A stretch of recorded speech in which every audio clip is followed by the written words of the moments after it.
The process of the disintegration of Russia as an empire is irreversible. The Ukraine's victory is necessary not only for its sovereignty, but also for the world's security as a whole. The representatives of various nations living in the territory of the Russian Federation, who consider their lands to be occupied, have called for the mobilization of all the efforts of the world community to help Ukraine withstand the aggressor. This is stated in the Declaration of the Forum of Free States of Post-Russia, which took place in Washington.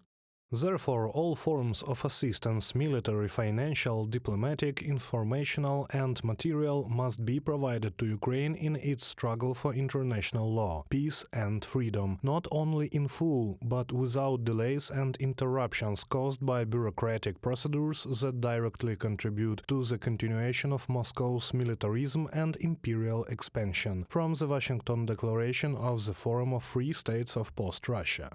The forum participants consider Russia's war against Ukraine to be genocidal. The president of the Russian platform League of Free Nations said that people of Buryatia were being enslaved, as well as other indigenous peoples whom Putin was sending to the front for slaughter. The Russian propaganda plays a significant role in this. The Kremlin is draining all resources from the colonized lands, leaving the enslaved regions in poverty. In Buryatia and Altai, more than 20% of the population lives below the poverty line. This poverty is artificially created because, in fact, our republic is very rich in natural resources as well as human resources, but we are kept in the dark because that is the law in the empire. Participants of the Forum of Free States of Post-Russia believe that decolonization and de-imperialization of the territories of northern Eurasia can become a reality only in the context of complete deoccupation and victory of Ukraine. The